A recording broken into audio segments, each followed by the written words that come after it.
Waktu untuk diskusi. Seperti biasa, kalau ketemu Buya pasti mau dapat ilmu. Ada pertanyaan gini Buya, ini pertanyaan yang sangat banyak ditanyakan. Kenapa sih orang ada yang kaya, ada yang miskin gitu Buya? Dan rezeki ini kan ada yang dikasih banyak atau sedikit gitu. Itu sebetulnya kenapa bisa terjadi seperti itu Buya? Silakan. Hakikatnya rezeki itu dibagikan oleh Allah, bukan dicari oleh kita. Jadi gimana? Ya sesuka-suka dia. Firmannya ada. Bagi yang biasa perlu dalil ya. Innallaha yabsutu rizqa li'ibadihi may yasha wa yaqdir. Innallaha yabsutu rizqa, Allah membagikan rezeki liman yasha, kepada siapapun yang dikehendakinya. Wa yaqdir, dan ditakar. Semuanya diukur. Ya kita juga ngasih uang sama anak-anak itu diukur dong.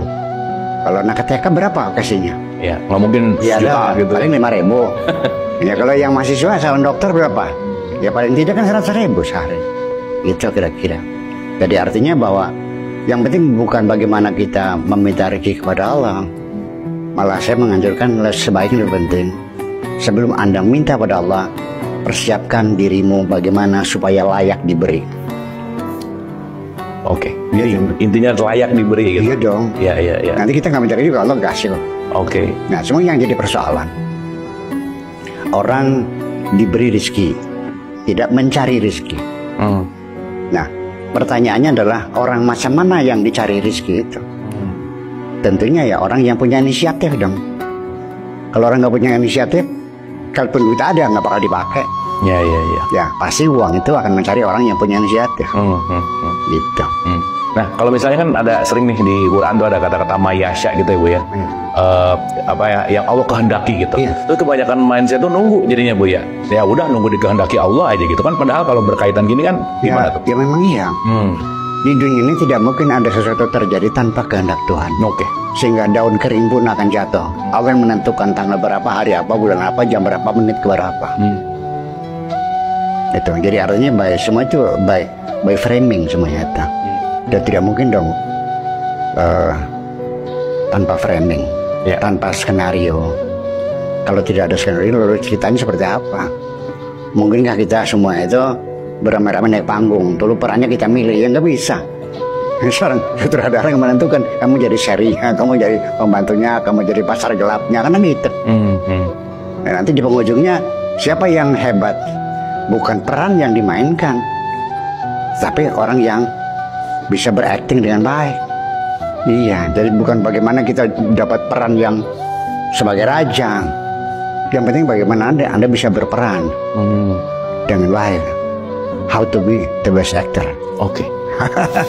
Dan Buya untuk menjadi itu kan perlu latihan lah ya, kalau bahasa sekarang tuh latihan gitu. Apa sih latihan terbaik untuk kita menjadi peran sebaiknya Buya? Latihan tuh ada mudawamah, ada munazamah, ada muadzabah, ada macam-macam istilah-istilahnya itu. Yang pada akhirnya ya bagaimanapun ya kita mulai melatih diri kita dengan yang paling mudah aja dulu. Yang paling mudah itu belajar bersabar. Bersabar ya? Iya, paling mudah. Itu paling mudah ya? Iya. Oke. Kalau bersyukur masuk sulit. Oke. Hanya satu orang, innahu kana abdan syakura, hamba yang bersyukur Nabi Muhammad. Ya, dan jumlahnya sedikit, bisa kan sedikit sekali yang bersyukur Allah. Ya, jadi begini. Ketika Anda punya uang 10.000, tega nggak nyumbang orang 1.000? 1.000 gitu ya? Ya, 1.000. Ya, kan kecil. Berapa persen tuh? 10%.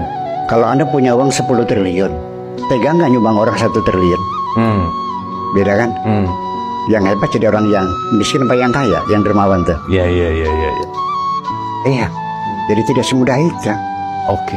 Jadi makanya kalau kita ingin jadi dermawan, latihlah diri Anda sebelum Anda kaya.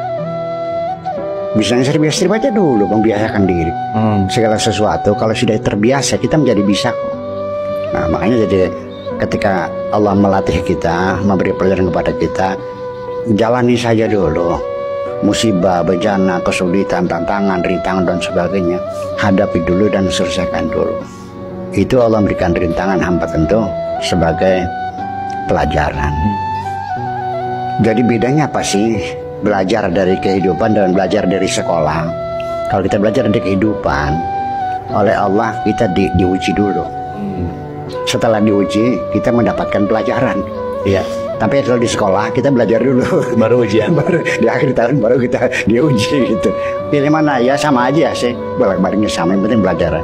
Makanya ketika kita menghadapi kesulitan, nggak usah keluh kesah, jalani saja, itu sebagai untuk nambah pelajaran. Dan keberhasilan itu bukan meraih cita-cita, bukan. Tapi yang paling penting adalah memperbaiki setiap kesalahan.